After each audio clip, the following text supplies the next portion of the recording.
Bon, comment on choisit entre un avatar 2D et un avatar 3D?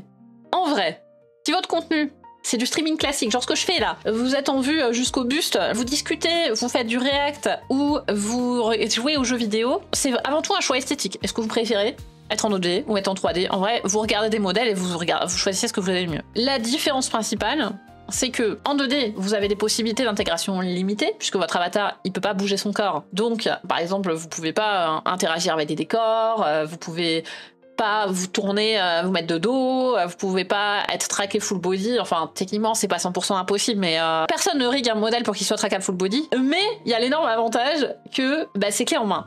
Vous installez VTube Studio, vous mettez vos fichiers dedans, et hop là ça fonctionne. On peut avoir les deux, mais quand tu vas commencer en général, tu auras rarement direct les deux. Parce que ça prend du temps ou de l'argent d'avoir un modèle. Je fais du piano, donc j'ai un tracking full body avec des gants qui traquent mes mains. C'est plus agréable pour les gens de me voir mes mains pianoter. Ouais, j'imagine. Du coup, t'as un modèle 3D, j'imagine. La 3D, ça permet d'interagir avec des environnements, d'avoir de la mocap, donc d'avoir du matériel comme Ecomi qui a un tracking HTC avec des gants qui traquent ses mains. Donc ça permet de faire des trucs qui sont plus avancés. Mais ça demande du bidouillage parce qu'il y a moins le côté clé en main de t'installes VTube Studio et il y a tout qui marche. Il y a moins ce côté, il y a le logiciel qui est standard que tout le monde utilise et tu y ton truc dedans et ça marche quoi. On va rentrer un peu plus en détail. Je vous présente pas moins de 5 options différentes. Première option, PNG Tuber. C'est super si vous avez déjà une idée de design. C'est encore mieux si vous avez déjà une idée de design et que vous savez dessiner. Parce que ça veut dire que vous pouvez vous le faire vous-même. L'avantage, c'est que quelques images, même si vous savez juste dessiner et pas faire de rig ou de trucs techniques, vous pouvez le faire en fait. Vous avez juste besoin de vous dessiner avec la bouche ouverte et la bouche fermée et techniquement, ça suffit. Si vous savez dessiner, c'est super, ou si vous voulez commis mais que vous avez un petit budget. Parce que du coup, vous n'aurez pas beaucoup d'images à commis. Vous pouvez commis un PNG Tuber avec 2, 3, 5, 6 frames. Donc soit vous avez des frames, soit vous pouvez avoir des gifs. Il y a plein de possibilités. J'avais fait une vidéo qui parlait vraiment des PNG Tuber qui est assez détaillée. Donc je vous oriente plutôt sur ma chaîne YouTube si vous voulez plus de détails et qu'on en parle vraiment en détail des PNG Tuber. C'est idéal aussi si vous avez un PC pourri. Vous n'avez pas besoin d'un PC de zinzin pour utiliser un PNG Tuber puisque c'est que quelques images fixes ou quelques gifs. C'est aussi super si vous avez pas de caméra, et moi personnellement je vous conseille quand vous commencez à streamer de pas acheter une tonne de matos. Donc si vous n'avez pas de caméra, vous pouvez toujours utiliser un PNG Tuber, comme ça vous n'avez pas besoin d'en acheter une. Ça a bien sûr des inconvénients, c'est plus statique, bien sûr c'est juste une image qui bouge pas ou un gif qui bouge en boucle, c'est moins expressif, et du coup pour compenser, ça demande peut-être d'être un peu plus expressif dans votre voix puisqu'on verra pas votre visage bouger. Oh putain, attendez, je vais fermer la fenêtre parce qu'il y a l'orage. Oh, les murs ont tremblé. Attendez, je re 2 secondes. PNG Tuber marche aussi mieux quand tu ne parles pas tout le temps, ça fait sens, que grande partie du contrat c'est entre parler et pas parler. Oui, parce que quand tu fais des pauses, le personnage il bouge différemment, ouais, je vois ce que tu veux dire. Let's Play par exemple, mais moins Zatsu. Ouais, aussi parce que sur un Zatsu, donc un stream chatting, le seul truc qui bouge à l'écran, ça va être votre avatar. Donc c'est vrai qu'un PNG Tuber va peut-être moins s'y prêter parce que justement il est plus statique, donc il y aura moins de trucs à regarder. Alors que si vous êtes sur du gaming, il y a quand même le jeu qui bouge quoi. Et pour de l'art aussi, hein. J'ai beaucoup d'artistes qui ont des PNG Tuber d'ailleurs. Franchement, aujourd'hui pour moi c'est une super bonne solution d'être PNG Tuber. Deuxième option, un modèle Live 2D pre-made. Donc là ça va être un modèle que vous achetez sur Boost ou sur Etsy. Moi je conseille de passer plutôt par Boost que par Etsy parce que Etsy, le pourcentage de modèles qui sont des dessins générés par IA est assez inquiétant, mais en vrai il y en a un peu sur Boost aussi. Prendre un pre-made c'est bien si vous n'avez pas d'idée de design, puisque c'est pas vous qui allez le designer, là vous allez faire votre shopping. Ou si vous avez une vague idée quoi, mais vous n'avez pas des trucs fixés, du coup vous allez pouvoir personnaliser un avatar déjà existant. Donc si vous avez un budget en général c'est moins de 50 € un modèle pre-made. Pas toujours, il y en a certains qui coûtent plus cher. Je pense à un modèle qui est très très populaire ces derniers temps depuis qu'il est sorti, là le modèle de l'artiste Suika, qui est un modèle très très customisable qui coûte une centaine d'euros. Il y a aussi des pre-made que tu peux avoir en exclusivité qui coûtent un peu plus cher. C'est vrai que ça existe aussi, des pre-made qui sont plus, je pense qu'on peut les qualifier d'adoptables du coup, qui appartiennent que à vous. Mais c'est moins commun, j'ai l'impression. Point faible, le risque que votre voisin il est le même. Comme c'est une solution qui est de plus en plus utilisée ces derniers temps, on voit de plus en plus de personnes qui utilisent le même. Suika is the new Veroid, un petit peu ouais. Le modèle de Suika il est très très cool, mais c'est vrai qu'il a un côté très très reconnaissable, ce qui fait que ça devient un peu maintenant le nouveau standard des gens qui débutent. Et en même temps ça se comprend, il est super beau, il est très très customisable et il coûte pas très cher. Je trouve que c'est une bonne option, mais par contre faut beaucoup le personnaliser pour pas que vous ressembliez trop à tout le monde quoi. Même effet que les premiers avatars VRChat Boost connus, genre Rindo, on voyait cette base en 2020, même effet que Veroid. Pour les points faibles, donc c'est ça, tout le monde, vous risquez de retrouver d'autres personnes qui utilisent le même.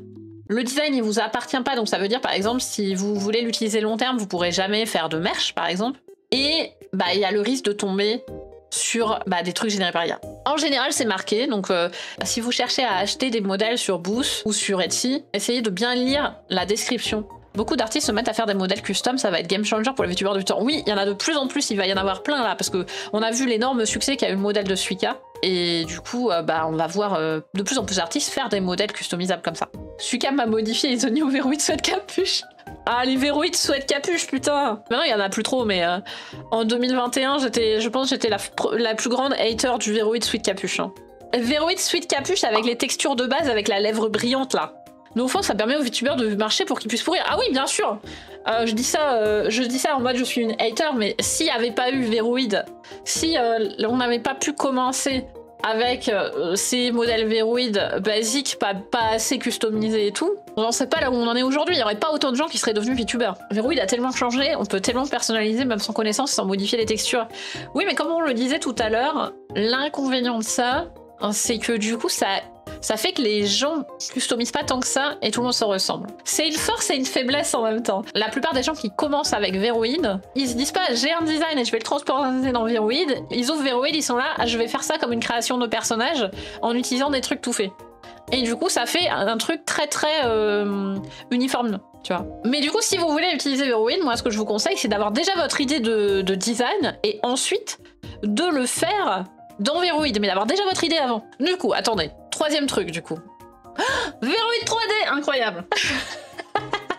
On a parlé de Veroid sur le slide sur les 2D, mais Veroid, c'est super si vous avez une idée de design. Si vous voulez faire vous-même aussi, c'est super. J'ai pas noté, mais en vrai, si vous voulez commissionner un artiste avec un petit budget, il y a pas mal d'artistes qui proposent des commis de Veroid pour une centaine d'euros, quoi. Peut-être un petit peu plus. Et si vous voulez un tracking du corps, parce que là, on est en 3D, donc ça veut dire que vous avez les possibilités d'être 3D, c'est-à-dire vous pouvez tourner votre modèle dans tous les sens, et vous pouvez aussi avoir un tracking du corps. D'ailleurs, pour avoir un tracking du corps, vous n'êtes pas obligé d'avoir du matos, il y a des logiciels qui permettent de le faire juste avec une caméra. C'est moins fin, mais ça existe, sachez-le. Les points faibles, du coup, c'est difficile de le rendre unique si vous faites vous-même et que vous n'avez pas de compétences artistiques. Et c'est limité au niveau des types de corps. C'est quand même très base anime boy, anime girl, donc les corps sont assez homogènes, on va dire. Il y a un énorme potentiel avec Veroid, mais faut pas vous dire que vous aurez un truc unique juste si vous passez une heure dessus, quoi. Ensuite, une autre option pour la 3D que j'ai utilisée récemment, un modèle 3D VRChat que vous customisez. Ou que vous faites customiser par un artiste. C'est top si vous aimez bien la 3D, mais vous aimez pas l'esthétique Veroid. Genre les modèles Veroid, vous les comme ce que Sol disait, elle utilisait Vkatsu à l'époque, parce que ce que les gens qui aimaient pas Veroid, ils utilisaient à l'époque. Aujourd'hui, les gens qui aiment pas Veroid, mais qui veulent un avatar animé 3D, ils utilisent des modèles VRChat. Echo Bunny, c'était en base de VRChat. Exactement. Mon modèle, le dernier modèle 3D que j'ai début, là, il y a le mois dernier, c'est un modèle VRChat. Pour le coup, là, vous avez plein de bases différentes que vous pouvez acheter sur Boost. En général, ils coûtent une cinquantaine d'euros, les modèles de base, et vous pouvez les customiser, pareil, en achetant des assets, en achetant des vêtements, des coiffures, des machins. Ça coûte un petit peu plus cher, forcément parce que Veroid c'est gratuit, donc forcément là ça vous coûte un peu d'argent. Filan, oui, Filan, elle utilise un modèle de base, elle utilise le modèle Rindo qui est hyper populaire et qui est très utilisé. Par exemple, Katsan, le modèle qu'elle utilise sur VRChat, c'est aussi c'est le même modèle que Filan. Les avatars VRChat, il faut forcément stream sur VRChat ou pas du tout. En fait, les avatars VRChat, tu peux les convertir au format VRM, qui est le format standard pour les avatars VTubers en 3D. Et du coup, tu peux stream dessus sans utiliser VRChat. Moi, par exemple, quand j'avais utilisé mon modèle pour Pâques, là, le modèle Bunny Girl, et ben je l'avais dans Vinian, parce que je l'ai converti au format VRM. Donc si vous aimez pas l'esthétique Veroid, mais que vous voulez un modèle 3D, parce que vous voulez un tracking du corps, parce que vous voulez aller sur VRChat, tout simplement aussi, si vous voulez créer du contenu dans VRChat, c'est cool d'avoir un modèle VRChat. Et si vous aimez bidouiller dans Unity, parce que du coup j'ai mis en point faible personnalisation limitée, mais j'aurais dû mettre aussi en point faible, c'est quand même un peu chiant à bidouiller, mais ça se fait. La preuve, j'ai réussi à le faire. Bon, du coup, ça c'est un avatar VRChat, hein. C'est la base Lashyusha, qui est la même base qui est utilisée par la VTubeuse Niace, qui fait du contenu sur Honkai, je crois. Pour mettre un modèle perso dans VRChat, faut pas avoir joué, fait tourner VRChat pendant 24 heures. Je crois que c'est moins parce que je crois que j'ai pas 24 heures de VRChat. C'est peut-être 10 ou 20, un truc comme ça. Les Veroid sont modifiables dans Unity. Oui, tous les modèles 3D, en vrai, si vous bidouillez dans Unity, vous pouvez les modifier, les améliorer. Donc les points faibles, bah, personnalisation limitée si vous voulez limiter à modifier dans Unity. Après, si vous touchez Blender, bah là c'est illimité pour le coup, mais bon, c'est pas tout le monde qui touche Blender quoi. Là je parle plus pour un utilisateur un peu lambda qui est prêt à bidouiller mais qui a pas forcément des compétences en 3D. Donc ça c'est bien, si vous êtes bidouilleur, sans être artiste 3D. Et ensuite la dernière solution, eh ben c'est un modèle fait de zéro, soit en live 2D, soit en 3D. C'est super si soit vous avez de l'argent pour le commissionner, soit vous avez du skill, soit en 3D, soit en art.